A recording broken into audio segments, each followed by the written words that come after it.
Good morning students. हमारा third chapter चल रहा है जल संसाधन। और जल संसाधन में हम कर रहे थे बहु उद्देश्यीय परियोजनाओं में हमने लाभ और हानियाँ किया था।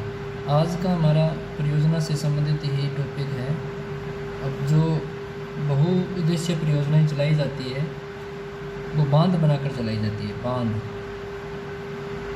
जैसे हमने पहले ही जिक्र किया है इसमें। तो इसमें हमारा जो टॉपिक है बांध होता क्या है, बांध क्या होता है। नॉर्मल क्वेश्चन है, ये पूछ लिया जाता है बहुत बार। यानी बांध क्या होता है। अब जो परियोजनाएं चलाई जाएगी, कोई नदी है, ठीक है, उसके मार्ग को रोकना, अवरोध पैदा करना, क्या कहलाता है, बांध कहलाता है। ठीक है, ये है बांध। यहाँ अब जल इकट्ठा किया गया, इसमें मछली पालन किया गया, जल विद्युत उत्पन्न किया गया, या बहुत सारी इससे नहरें निकाल दी गई, ठीक है, सिंचाई क्षेत्र के लिए। तो इस प्रकार बहुत सारे जो कार्य किए जाते हैं उसी का नाम है बहुउद्देश्यीय परियोजना। अब बांध क्या होता है ये देखना है, ठीक है। जल के मार्ग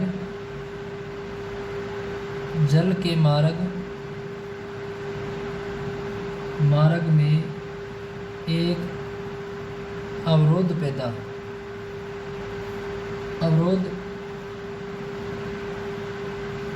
पैदा करना ही बांध कहलाता है। यानी मार्ग में नदी के जल को रोकना, ठीक है, क्या कहलाएगा, बांध कहलाएगा। इसके बाद में देखा जाए तो इससे नदी जल का वेग कम हो जाता है। नदी जल का वेग है जो कम हो जाता है और जल एक जगह इकट्ठा किया जा सकता है,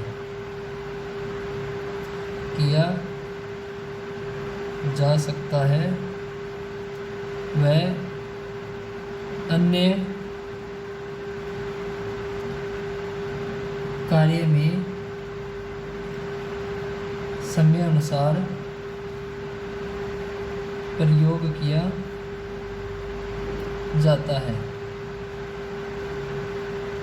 ठीक है, तो इस प्रकार जल को इकट्ठा करना ही बांध कहलाता है। बांध से अन्य नहरें निकाल दी गई, या फिर मछली पालन का कार्य हो रहा है, या फिर अन्य प्रकार का कोई जलाशय का निर्माण कर लिया गया है, तो इस प्रकार इसे बांध कहा जाता है। अब बांध में हमने देखा था लाभ और हानि हमने किया था बांध की। तो एक क्वेश्चन आपका यहीं से बन रहा है कि बड़े बांध होते हैं, जो बड़े बांध होते हैं, आज का जो टॉपिक दूसरा हमारा है बड़े बांध। बड़े बांधों की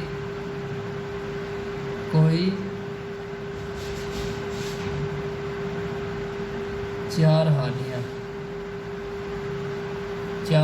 अब जो हानियाँ हमने की है वही पार्ट है इसमें, देखा जाए तो उसी में से आप हानि लिख सकते हो। यानी इसमें बड़ा लगा दिया, बड़े बांध है उसकी क्या क्या हानियाँ हैं। बांध कोई भी हो उसकी हानि है, उसका लाभ भी है, ठीक है। इसी प्रकार देखा जाए तो बड़े बांधों के में जो हम इसमें आंसर देंगे सेम वही रहेगा आपका लगभग। तो इसमें बड़े लगा दिया, तो यानी क्वेश्चन आपका थोड़ा सा यहाँ से कंफ्यूज करने वाला हो गया। अब देखते हैं बड़े बांध की क्या क्या हानियाँ हैं।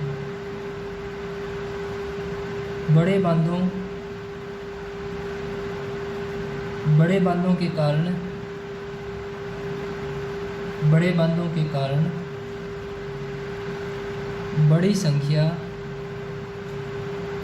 बड़ी संख्या में पेड़ पौधे जलमग्न हो जाते हैं। यानी बड़ा बांध है तो एक बहुत बड़ा भूभाग है वो जल से भर जाएगा, ठीक है। तो इस प्रकार जो भी प्राकृतिक वनस्पति आती है उस क्षेत्र के अंतर्गत वो सारी क्या है, नष्ट हो जाएगी। तो जल से जो पेड़ पौधे नष्ट हो गए तो एक बहुत बड़ा इन बांधों के कारण जल बंटवारे को लेकर विभिन्न राज्यों के बीच में झगड़े उत्पन्न होते हैं। यानी एक बहुत बड़ा भाग है वो जलीय क्षेत्र के अंतर्गत आ जाता है, जिसमें कई राज्यों की सीमाओं पर ये बांध है बनाए गए हैं। तो उनमें फिर क्या होता है, जल के बंटवारे से संबंधित विवाद चलते रहते हैं और ये एक बड़ी परियोजना होती है। एक बड़ा भूभाग है वो जल से जलमग्न हो जाता है। नंबर 3 पर देखा जाए तो बड़े बांधों के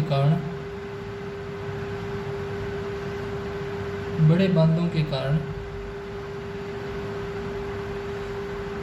बड़ी संख्या में पेड़ पौधे, बड़ी संख्या में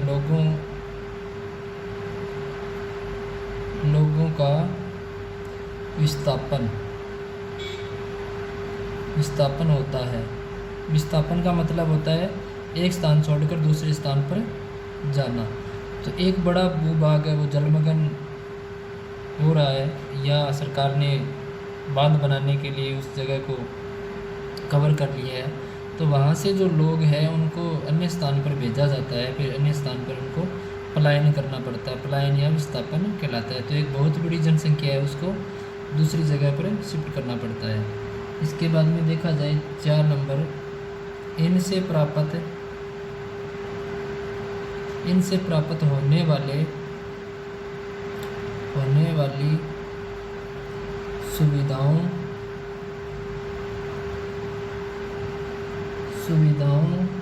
को लेकर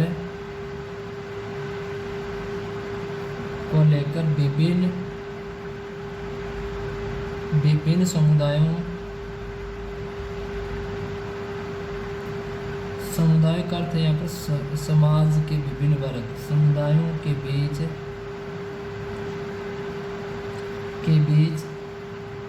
झगड़े उत्पन्न होते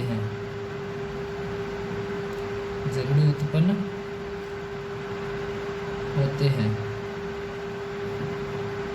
अब देखा जाए तो एक बहुत बड़ा क्षेत्र जल के अंतर्गत लिया गया है, उसमें बहुत सारे उस क्षेत्र के जो नागरिक हैं, जो उस क्षेत्र में निवास करने वाले हैं, वो ये तो है नहीं भी एक ही धर्म के हैं। तो वहाँ पर बहुत सारे धर्म के लोग हैं, बहुत सारे समूह के लोग हैं।